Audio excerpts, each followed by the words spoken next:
Hello and welcome to Enquire to Choir. My name is Eva and I'm here to help you, fellow choir people.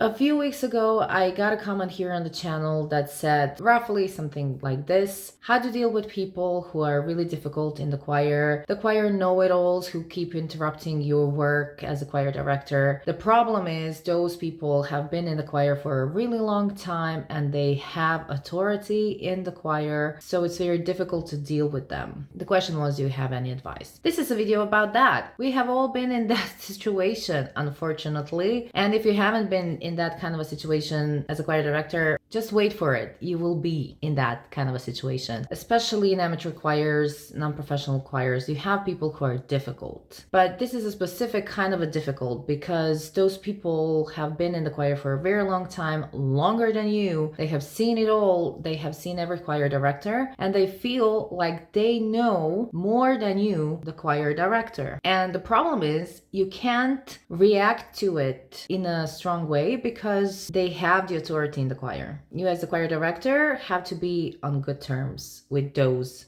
know-it-alls. So how to deal with them? I actually have some advice. I hope you find it helpful. I thought a lot about it because I was like, people experience that? Not just me? That's great. I mean, it's not great, but it's comforting to know that other people go through this as well. I have 7 choirs, and in every choir I have that person or several people in the choir who do that to me, but I learned how to handle it and eventually I got on very good terms with them. So yes, I thought a lot about this and I'm now going to answer that question and give you some advice. So let's start with the video. First of all, if you think that the answer is just be strict and tell them, who are you to tell me anything? I'm the choir director, I'm the boss here, blah, blah, blah, blah, blah. No, you're very cute. Don't do that. You will lose. I mean, you have to do that, but not in that way. You have to find another way. Because as I mentioned, the problem is those kind of know-it-alls in the choir are usually people who have the credibility in the choir. If the choir members have to choose between the new choir director, the newish choir director, and that choir member who knows everything, they will choose them because they don't talk to you. The choir members don't talk to you as much as they talk to that choir member, that choir know-it-all. It's a tricky situation, I admit that. But of course, you have to have the authority. You are the choir director. You have to have the authority and the respect and executive function for the choir. So it is important to handle those people in the best way possible. I know it's frustrating because you have to think about those people and you have to think about how to handle them instead of just working, instead of just doing your job as a choir director and handling music. But we keep repeating here on the channel, working with choirs is working with people. Music is just sometimes just a side effect, which is very ironic, but it's true. You have to think about it and just get it over with. My first advice is they don't have to be silent.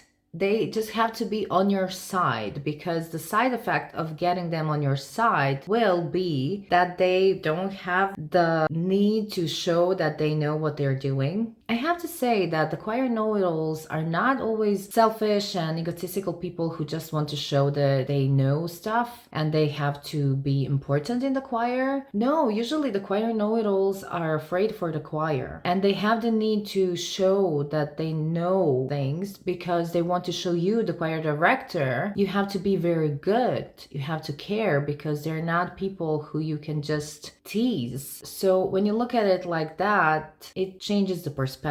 So getting them on your side is the thing you should be aiming for, not winning the argument, but getting them on your side because you want to play the long game. You want to be there for a longer time. You don't want to have situations that keep escalating just because you are in a rough relationship with that choir know-it-all. So, you have to play the long game and you have to get them on your side. That is not actually really difficult. It just takes a really long time and it takes a lot of effort from your side, which is very specific. In my experience, you have to be very persistent, very calm, very adamant, and very sure that you know what you're doing. And the communication you have while you're showing that to your choir, and especially to the choir know-it-all, should be a bit firmer and calmer with longer pauses, using fewer words. Do you get what I mean? When you do it like that, when you react like that with a calmer but firm energy, it changes the energy in the room. If you're having a rehearsal and in the middle, they always do it in the middle of the sentence, and they always ask something you were planning to do, so you have to take the time to explain, I was just going to do this. It's very frustrating. So your first reaction shouldn't be reactive. It should be like, I know what I'm doing. And not, no, I don't know, I was just planning, I wanna, no, don't do that. You lose. You lost. Change the perspective of your viewing of that person. I know they're irritating. I know they frustrate you. They keep interrupting you, but just handle it differently. You are the authority. You have the authority and the responsibility, so use it in your advantage. In a nutshell, you have to continually prove you're right without saying all the time that you're right. And most importantly, by not saying that they are wrong, because the truth is they're not always wrong. They're not always wrong when they tell you something. Okay, so you have to have your tools to handle this. Remember the 3 important truths that you can repeat to them every time. If they tell you something during the rehearsal, the first truth is, if they are a singer in the choir and you are the choir director, they do not know what the choir sounds like. They only know what the choir sounds like from their part in the choir. They can't hear the whole choir in a cumulative sound effect. They cannot hear it because they're in the choir. And the only person who can hear the choir as it is you,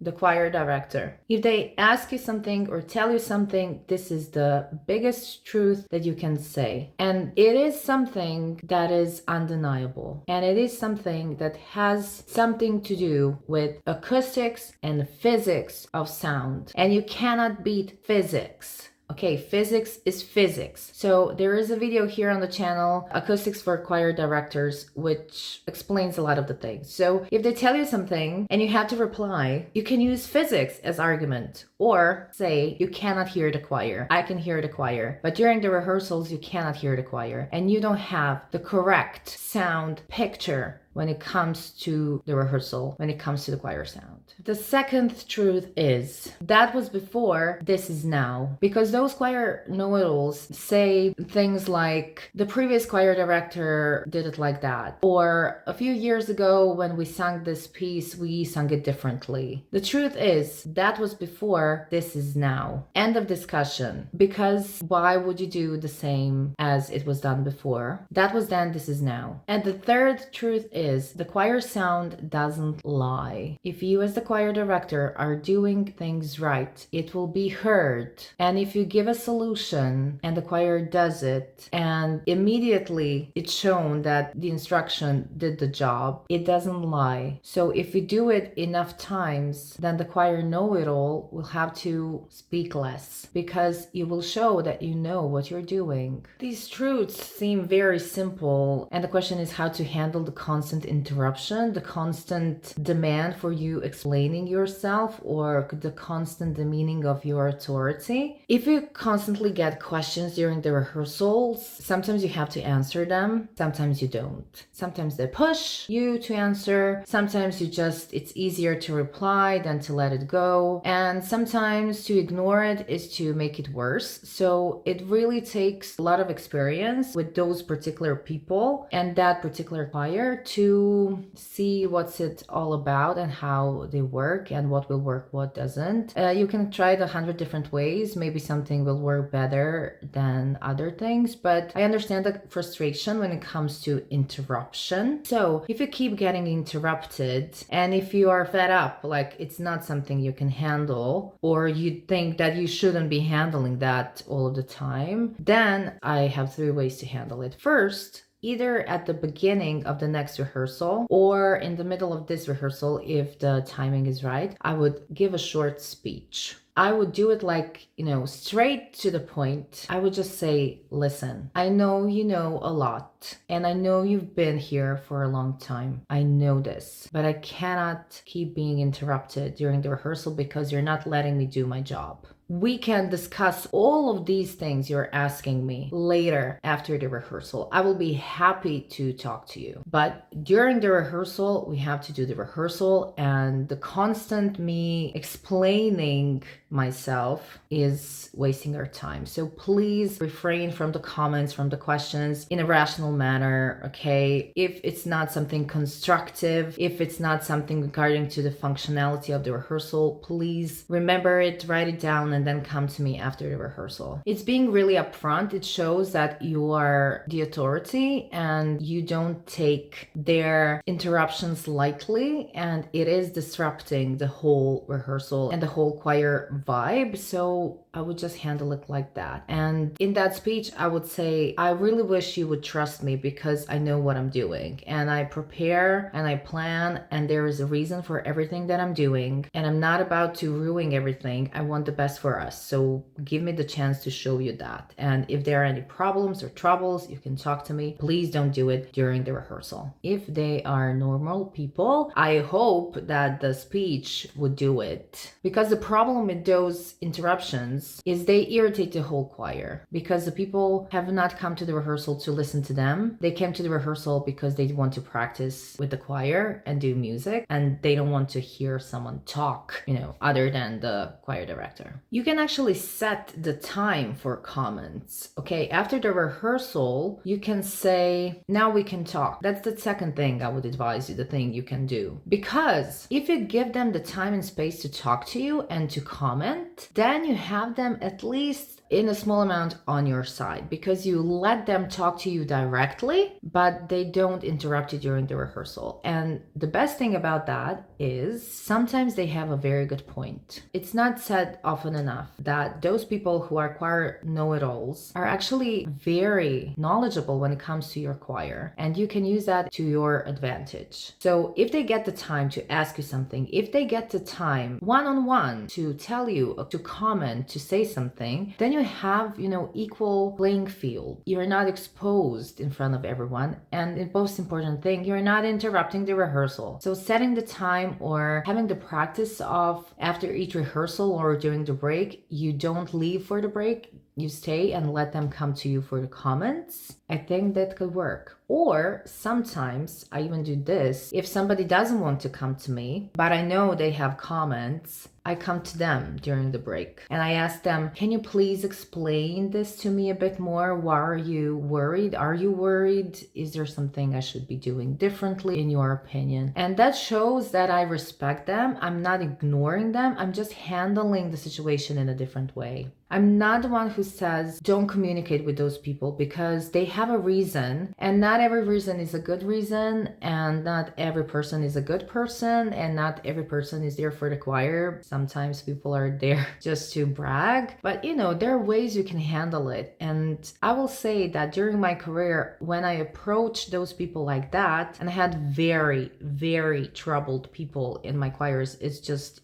I managed to have very good relationship with them still, and they became really important people for the choir, and they became like my advisors because they actually meant well, but they weren't channeling it in a good way, if that makes sense. So taking the time to communicate with them, but during the time you dedicated for communicating with them, is a good way to go. And that way they feel acknowledged. They feel like they got the time and the attention, but they're not interrupting the rehearsal and they're not undermining your authority. There is a very specific thing you can do, and it will sound a bit general, but hear me out. I think it's important to teach the choir, and especially the know-it-alls, that things take time. That is an idea that you can implement all of the time. During every rehearsal, for every performance, you can just switch the viewpoint when it comes to music and when it comes to rehearsals. Just because the thing you instructed them didn't work this time, it doesn't mean that it's not working. In music, sometimes things take time. Sometimes you just need to work on it a little bit more, or leave it for a while and then to see, wow, that actually actually made sense. The whole process when it comes to music takes a really long time. So I think it's important to tell that to your choir, because when you instruct your choir, you can also teach them things and shift their perspectives about certain things. And if you talk to your choir like that, you're also talking to the choir know-it-alls. So, it takes a lot of effort, but if you repeat it enough times, then the perspective will shift, because it's not a quick solution when it comes to music. Things take time. Stand in your choices and stand in yourself and just project that to your choir. This is not the first time we've handled this question, this topic. There is a long video where I talk about a lot of this stuff here on the channel. It's called How to Get Your Choir's Respect.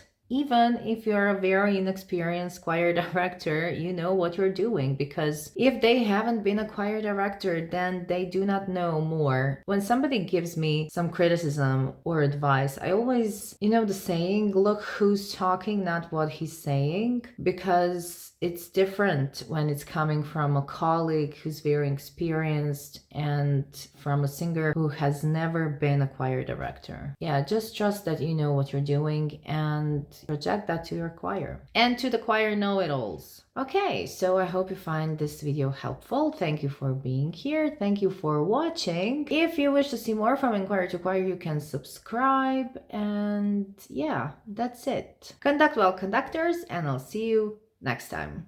Bye!